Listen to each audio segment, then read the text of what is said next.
Olá, irmãos, boa noite. Eu espero que você esteja bem. Pelo menos essa é a percepção que nós temos. Eu espero que você acredite, assim como eu, que a igreja está vivendo um momento espetacular e você precisa aproveitar. Aliás, eu gostaria de começar agradecendo a Deus e a você por tudo que tem acontecido nos últimos dias. Pelo retorno de alguns irmãos que estavam distantes, por alguns novos amigos que começaram a frequentar, e enfim, são coisas boas que Deus tem promovido no nosso meio, no meio da Primeira Igreja Batista. E nós queremos que você aproveite ao máximo possível. É sempre bom começar a assumir o púlpito para trazer uma palavra após uma canção interessante como essa que nós cantamos. E essa é uma daquelas minhas preferidas. Eu gostaria de mencionar também sobre as crianças. Às vezes a gente adulto não compreende isso. A criança veio à frente dizendo que sabia. E realmente ela sabia, mas encarar o público é completamente diferente. E aí vem uma terceira criança, o Calil, acho que foi a terceira, acostumado com o público, acostumado a decorar o texto no teatro e faz com uma tranquilidade absurda. Então, não saia daqui imaginando que as outras crianças não sabiam. Elas sabiam sim. Deus seja louvado pela vida delas.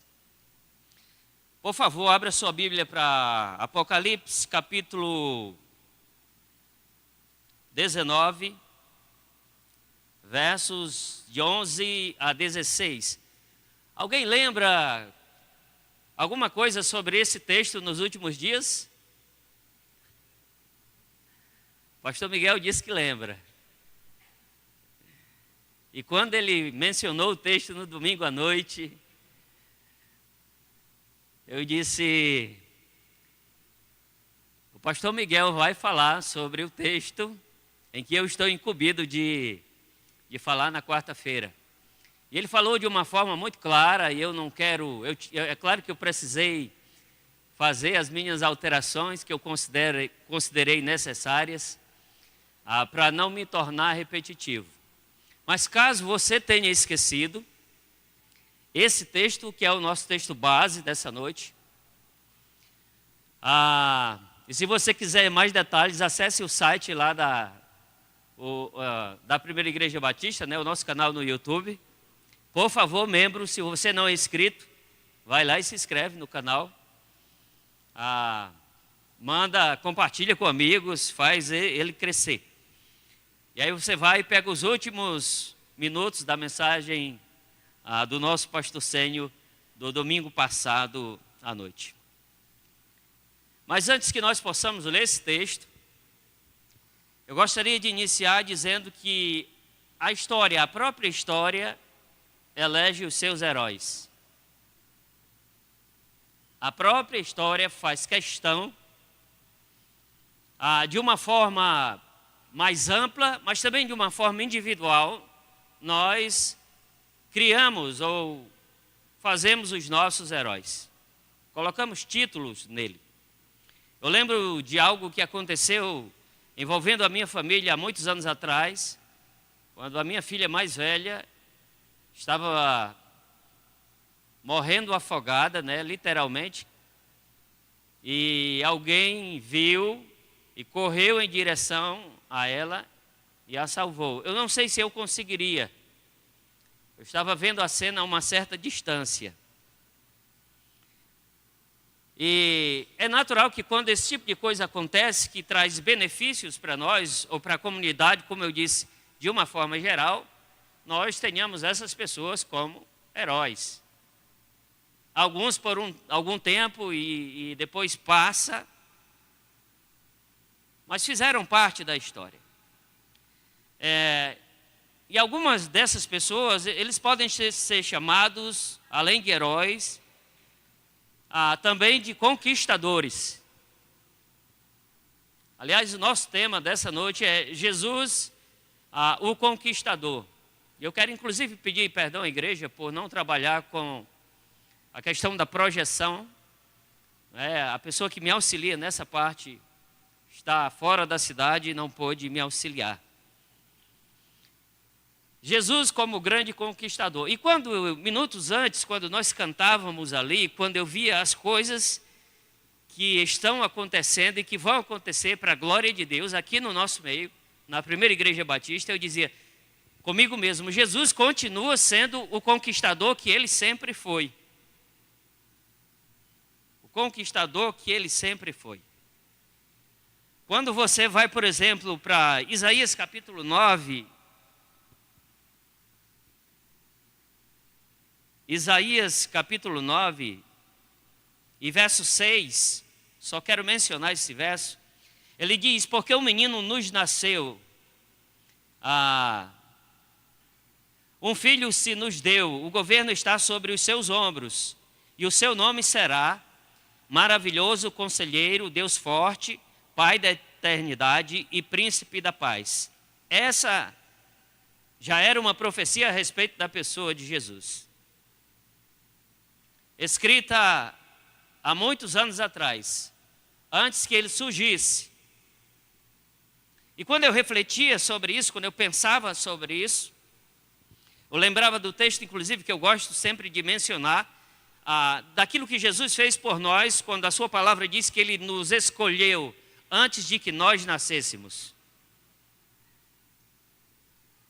E Deus, através, é o que nós temos que compreender nesse texto de Isaías capítulo 9, é que Deus, após o homem ter sido afastado, não é? Quando Adão peca ali, juntamente com Eva, e eles se distanciam da presença de Deus, eles começam a se esconder de Deus, e Deus então começa a traçar planos para aproximar mais uma vez o homem da pessoa de Deus.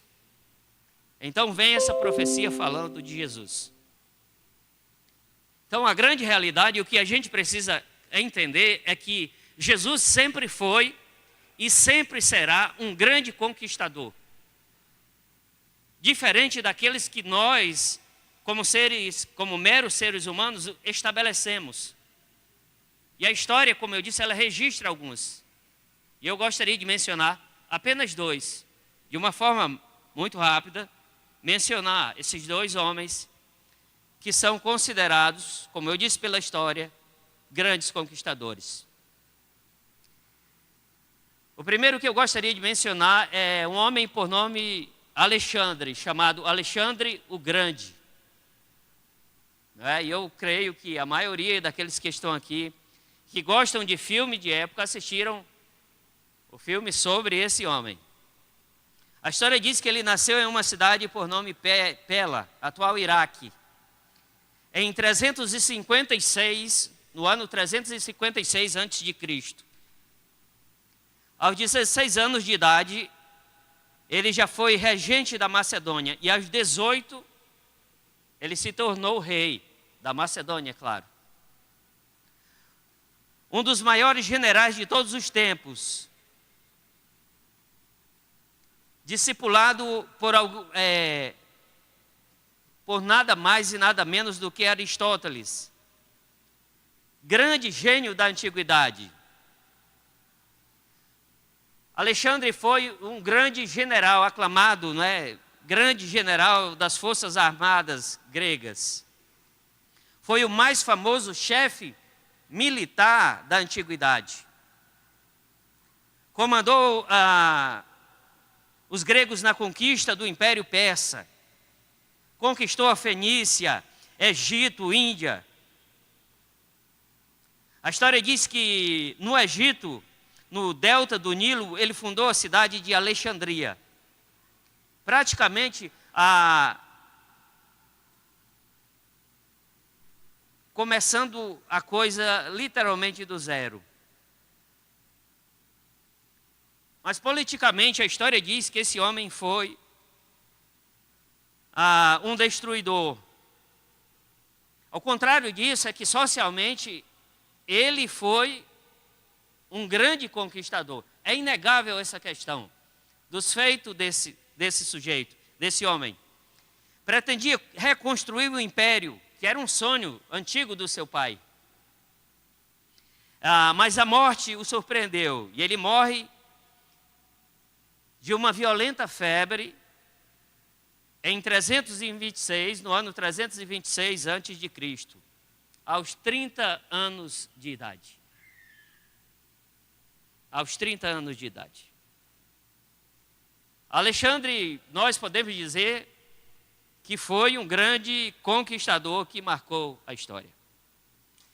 Em segundo lugar, e eu vou falar bem pouquinho dele, Napoleão Bonaparte.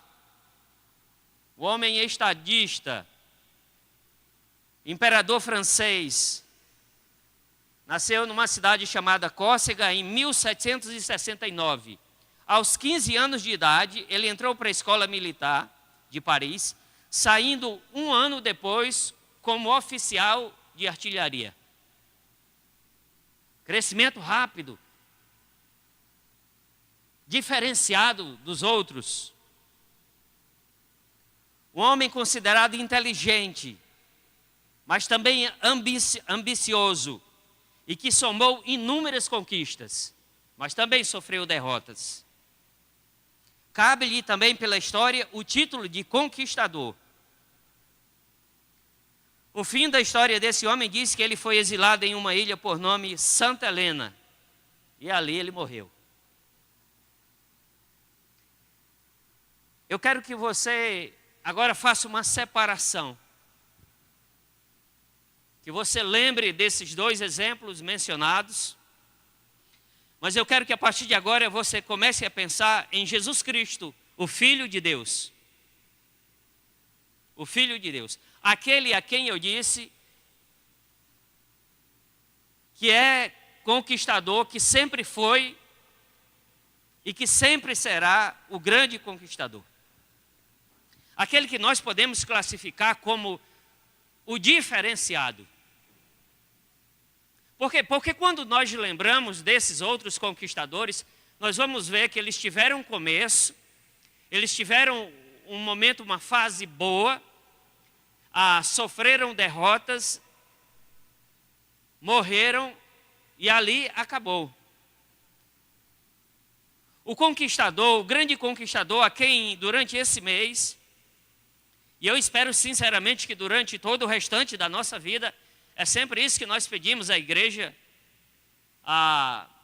todos os anos durante o mês comemorativo, Jesus meu Rei, é que Ele será o nosso Rei para sempre. É que Ele seja o nosso Rei para sempre. E eu entendo que em algumas áreas da nossa vida, Jesus até que demora ser o nosso Rei. Não é que Ele próprio demore, mas nós não permitimos que Ele comande determinadas áreas da nossa vida. Mas eu consigo compreender que quando nós temos a real compreensão de que somos pecadores, miseráveis pecadores, como diz o apóstolo Paulo, condenados à morte eterna, sem Cristo Jesus, e nós admitimos isso, entregando a nossa vida nas mãos dele, a partir daquele momento, ele torna-se o nosso Rei. Ele torna-se o nosso Rei. E aí nós entramos naquele processo chamado conversão, que em algumas áreas ele ainda não é completamente o Rei e nós precisamos nos ajustar diante da sua vontade.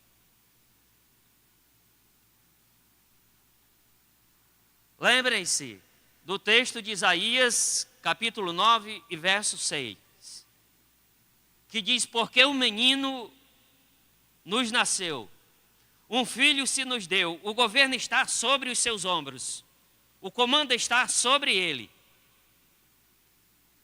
E o seu nome será Maravilhoso Conselheiro, Deus Forte, o único Deus Forte, É interessante que os outros deuses que surgiram em meio a essa história, os outros conquistadores tiveram, vou repetir pela segunda vez, o seu fim na morte. E nós vamos ver que Jesus não para aí. Pelo contrário, ele vence a morte. E aí ele finaliza o verso dizendo: Pai da eternidade, príncipe da paz. Príncipe da paz. Ainda hoje eu tomava café com 2 amigos meus. E dentro de alguns assuntos que nós tratamos, eu disse: olha, isso é interessante, o valor disso é interessante, mas isso não vai trazer satisfação para essa pessoa. Satisfação essa que promova a paz para o restante da sua vida. Porque só o grande conquistador consegue isso. Só Jesus Cristo consegue fazer isso. Então vamos para o nosso texto, base de Apocalipse capítulo 19, versos de 11 a 16. Que diz assim: Vi o céu aberto, e eis um cavalo branco. O seu cavaleiro se chama Fiel e Verdadeiro, e julga e peleja com justiça. Os seus olhos são chama de fogo. Na sua cabeça há muitos diademas. Tem um nome escrito que ninguém conhece senão ele mesmo. Está vestido com um manto tinto de sangue. E o seu nome se chama o Verbo de Deus. E seguiram-no os exércitos que há no céu, montando cavalos brancos, com vestiduras de linho finíssimo, branco e puro. Sai da sua boca uma espada afiada, para com ela ferir as nações, e ele mesmo as regerá com cetro de ferro, e pessoalmente pisará o lagar do vinho, do furor da ira de Deus Todo-Poderoso. Tem no seu santo manto e na sua coxa um nome escrito: Rei dos Reis e Senhor dos Senhores. Reis dos Reis e Senhor dos Senhores.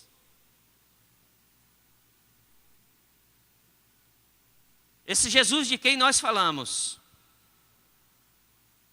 esse Jesus a quem nós estamos gritando, literalmente gritando durante esses dias: meu Rei, aquele que rege a minha vida, aquele que dá as diretrizes à minha vida, ele não foi militar. Como os exemplos do início da nossa mensagem de hoje. Ele jamais se envolveu em algum movimento de resistência, por exemplo, a domínio do governo romano. Não, nunca.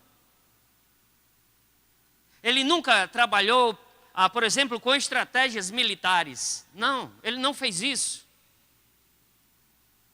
Ele não conquistou territórios geográficos, como se você ler a história de Alexandre e os outros, vocês vão ver que parte do legado desses homens foram conquistas territoriais. Jesus não fez isso. Jesus não fez isso.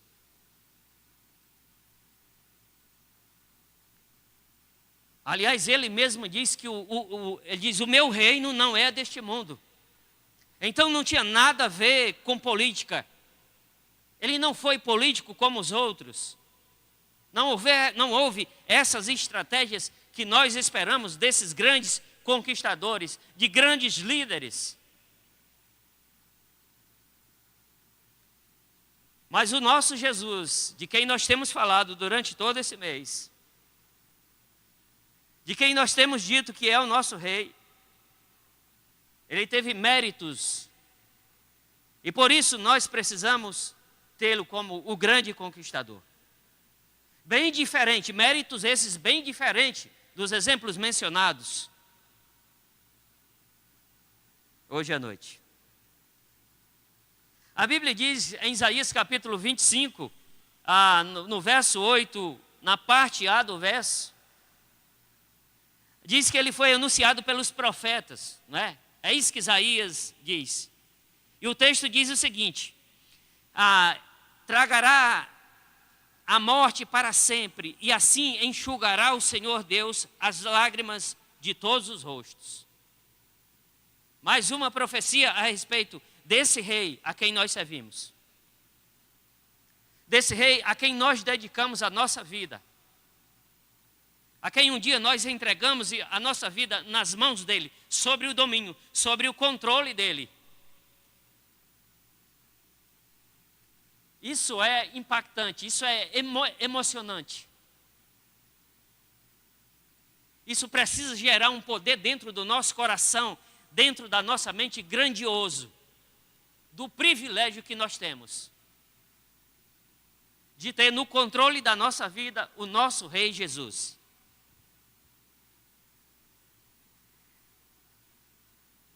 Um rei que nasceu em uma humilde, insignificante cidade chamada Belém.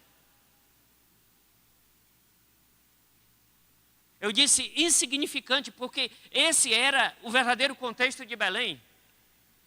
Quando Jesus nasceu, cresceu em Nazaré, um lugarejo desprezado, um negócio escondido, literalmente escondido. Eu estou falando em uma espécie de periferia. Foi aí que Jesus cresceu, que viveu boa parte dos seus dias.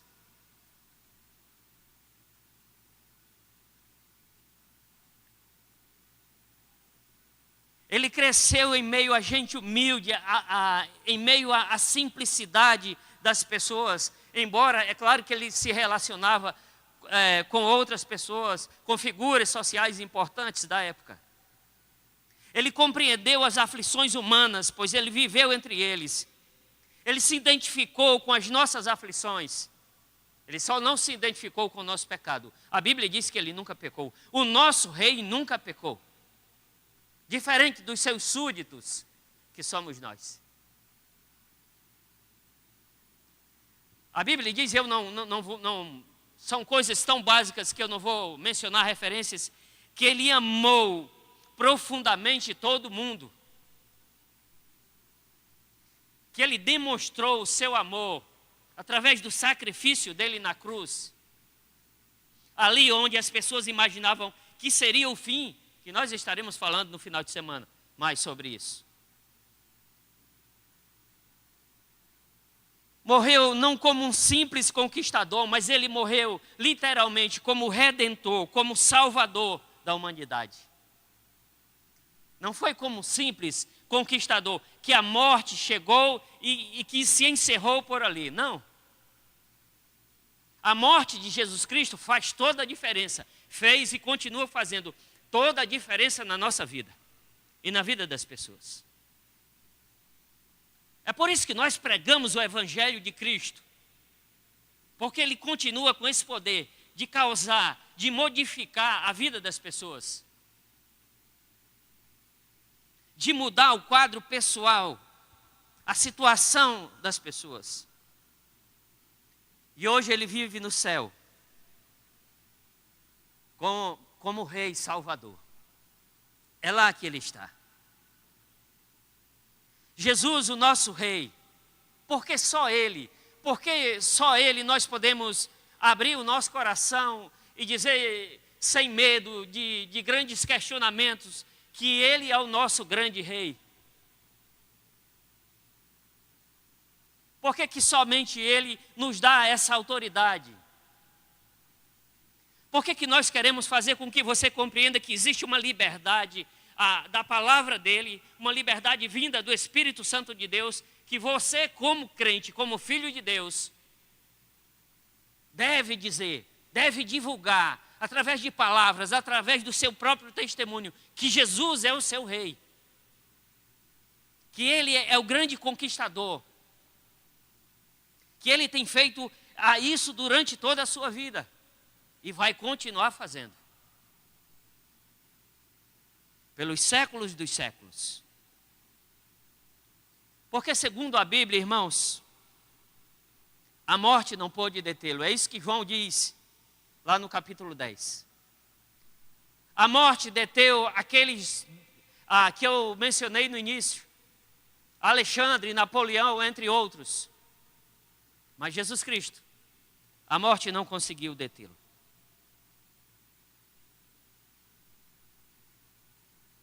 Esses homens que nós mencionamos como exemplos, Alexandre e Napoleão, eles morreram, e eu entendo que eles cumpriram alguns dos objetivos que eles tinham, mas Jesus morreu pelos nossos pecados, por causa dos nossos pecados. Literalmente por causa dos nossos pecados. Pagando a nossa culpa, o nosso preço, e um alto preço.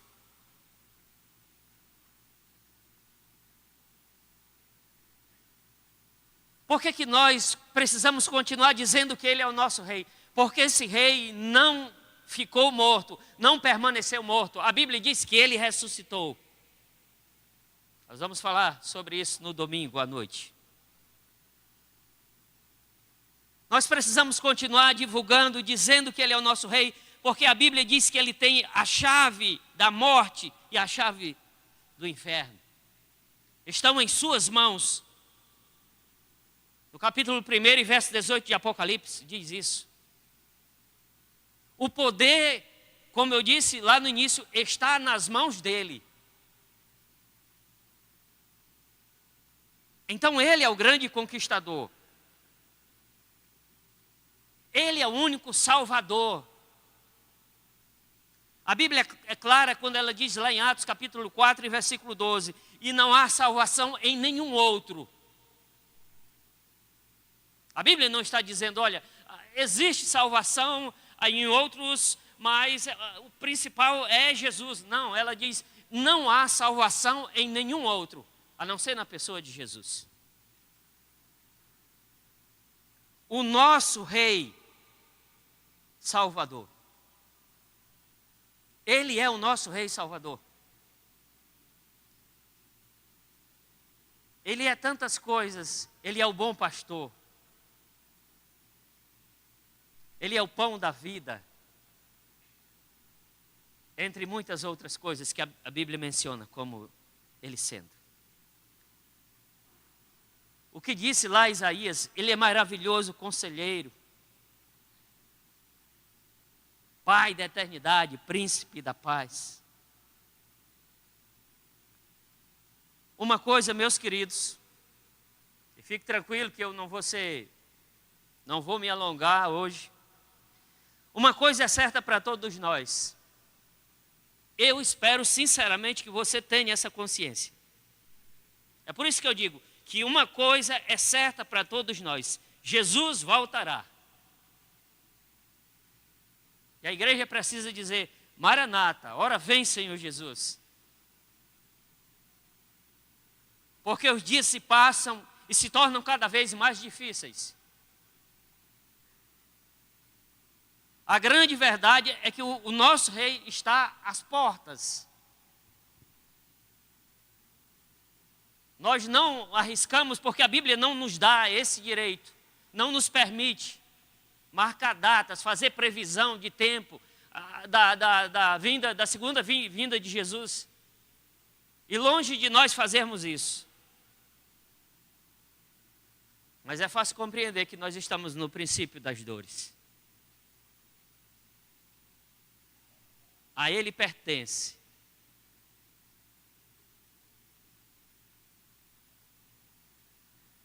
O controle, a hora certa de vir. Um pouquinho mais atrás do nosso texto base, no capítulo 12, verso 5.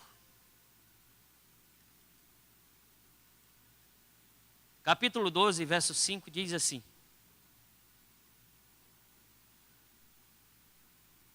Nasceu-lhe, pois, um filho varão, que há de reger todas as nações, com cetro de ferro.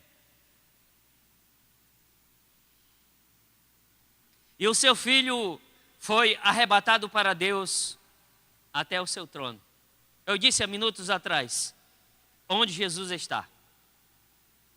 Nós não queremos entrar no mérito da onipresença de Deus.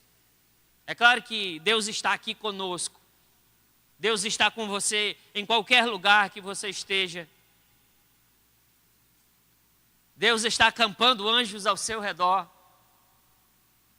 Mas Ele está lá, sentado à direita de Deus. O seu filho foi arrebatado para aquele lugar, para junto de Deus, para o trono de Deus. Um pouquinho mais à frente, no capítulo 17, eu quero só mencionar esses versos, para que você possa compreender a ideia da sequência da história. No capítulo 17, verso 14, diz assim: pelejarão eles contra o Cordeiro, e o Cordeiro os vencerá, pois é o Senhor dos senhores e o Rei dos reis. Vencerão também os chamados eleitos e fiéis que se acham com ele. Aí eu faço semelhante ao que o pastor Miguel fez no domingo à noite. Você tem dúvida de quem se trata? Você tem dúvida de quem a Bíblia está se referindo? Você tem dúvida de que aqueles que morreram com Cristo farão parte desse processo? Porque a Bíblia fala, no nosso texto base, do capítulo 19, versos de 11 a 16, fala em exércitos. Então, esse é um pensamento meu, eu nem pesquisei sobre o que os teólogos dizem, mas é provável que exista um exército de anjos, mas existe também um exército de pessoas comuns como eu e você, que talvez partiremos para a glória antes da vinda de Cristo.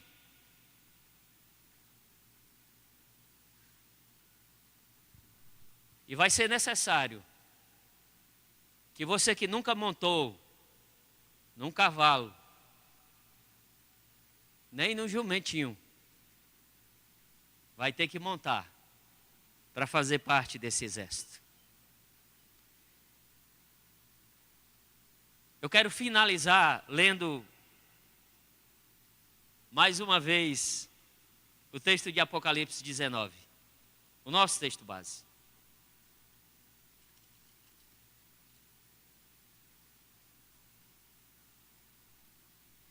Vi o céu aberto e eis um cavalo branco. O seu cavaleiro se chama fiel e verdadeiro, e julga e peleja com justiça. Eu vou fazendo algumas pausas. A ideia hoje, pregada pela sociedade em que nós vivemos, é que o nosso Deus é um Deus de amor. E o amor quebra todas as barreiras. E o amor de Deus supera todas as diferenças que o homem tenta colocar. E eu concordo em parte quando essas pessoas dizem que Deus é amor. Deus é amor, sim. Mas Deus é justiça. E vai chegar o momento em que Ele vai julgar com justiça. Em que Ele vai exercer essa justiça. Em que Ele vai pelejar com justiça. Verso 12 diz: os seus olhos são chama de fogo. Na sua cabeça há muitos diademas, coroas, sinônimo de poder. O poder está mais uma vez sobre ele. Tem um nome escrito que ninguém conhece senão ele mesmo. E aí fala das vestimentas, no verso 13. Está vestido com um manto tinto de sangue, e o seu nome se chama Verbo de Deus.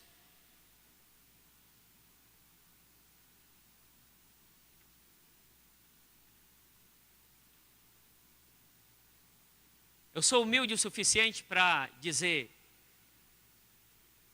eu não sei de quem é o sangue que manchou o manto de Jesus. Se foram daqueles com quem ele está pelejando naquele instante.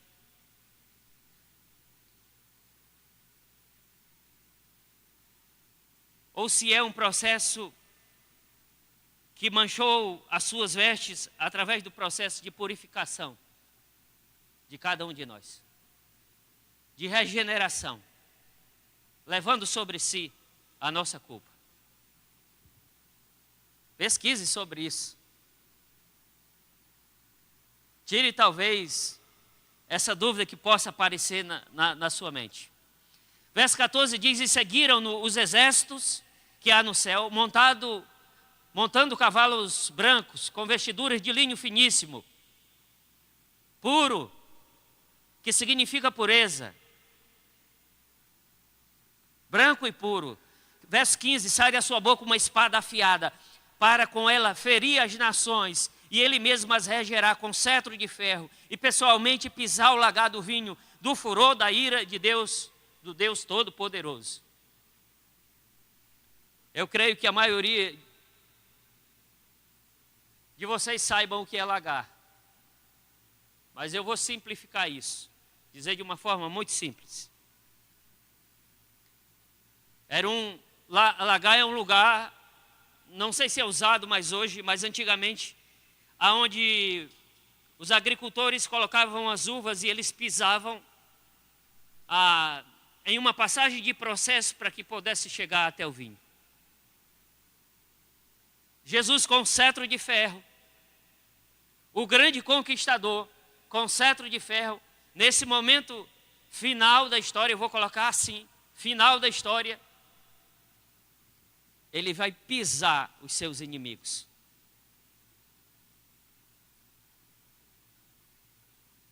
Ele vai ferir com cetro de ferro. É o momento da ira de Deus. É o momento da revelação da ira de Deus. Por que nós falamos assim? E eu sei que para algumas pessoas isso pode parecer duro, difícil de compreender. Porque e eu vou responder, porque simplesmente nós não queremos que você passe por isso. E aí agora entra um pouquinho de evangelismo. Porque nós, assim como o nosso Deus, o nosso Rei, não queremos, e nem Ele quer, que você passe por isso. Que você seja pisado. Que o seu manto seja, que o manto de Deus, branco, seja sujo pelo seu sangue. Não. A vontade dele não é essa em relação a você. E para finalizar, eu quero fazer menção ao verso 16. O último verso do nosso texto que diz: tem no seu manto e na sua coxa um nome escrito. Nunca esqueça disso, meu querido. Nunca esqueça disso, meu irmão. Por que eu dou uma ênfase a essa parte? Porque é natural do ser humano, às vezes, valorizar a quem não deveria ser valorizado. Ou valorizar em excesso a quem não merece. Quem precisa da verdadeira valorização da nossa parte é esse aqui, que está escrito no seu manto e na sua coxa: Rei dos Reis e Senhor dos Senhores. É Ele, é Jesus Cristo, o Filho de Deus. Rei dos Reis e Senhor dos Senhores. E para a glória de Deus, Ele vai continuar reinando aqui nesse lugar. Depois, talvez que eu partir, que você partir, mas esse Deus, o nosso Rei Jesus, vai continuar sendo o centro aqui. Recentemente, na última viagem que eu fiz com o pastor Miguel e o pastor Benjamin, nós conversamos sobre isso. E nós, eu e o pastor Benjamin, fizemos alguns compromissos com ele, com o nosso pastor Sênio. Nós nos comprometemos a sermos fiéis a algumas coisas que são existentes, que existem aqui, algumas normas, algumas diretrizes bíblicas e que nós, pela graça de Deus, não vamos abrir mão. E nós dissemos, é claro para ele, na nossa geração isso não vai acontecer. E nós queremos fazer com que a sua geração, a geração das crianças que estão aqui, possam ter essa real compreensão de que aqui quem manda, de que aqui a pessoa principal, de que aqui quem aparece é o nosso Jesus, o Rei dos Reis e o Senhor dos Senhores. Por favor, baixe a sua cabeça, nós vamos orar. Deus, nós queremos te agradecer por essa noite. Queremos te agradecer, inclusive, por esse mês, por tudo que o Senhor tem feito no nosso meio, como igreja do Senhor. Durante os últimos meses, o crescimento que o Senhor nos tem dado, a fidelidade que o Senhor tem usado para conosco, as pessoas que o Senhor tem trazido de volta. E nós queremos que o teu Espírito, o Espírito Santo, trabalhe em seus corações e em suas mentes, conscientizando-os da necessidade de consertarem algumas coisas que existem erradas em suas vidas e voltarem para a casa do Pai. Voltarem a dizer, de corpo, de alma e de coração, Jesus é verdadeiramente o Rei da minha vida. É Ele que manda na minha vida. É Ele que me direciona. Esse é o nosso desejo. Para todos os nossos irmãos, para a nossa igreja, Senhor, que Tu, através do Teu Espírito, continue trabalhando através das nossas vidas, nos capacitando a cada dia mais, dia após dia. Capacita-nos, dá-nos sabedoria para falar sobre Ti, sobre o Teu amor para as nações. Faz com que nós não percamos as oportunidades que o Senhor coloca diante de cada um de nós. Não nos permite, Deus, sermos covardes, mas nos permite ser homens e mulheres corajosos, firmes e constantes em defender que o Senhor Jesus é o nosso Rei. Nós oramos a Ti agradecidos, no nome de Jesus. Agora grite, Jesus! Amém. Deus abençoe você e tenha um restante excelente, uma excelente restante de noite.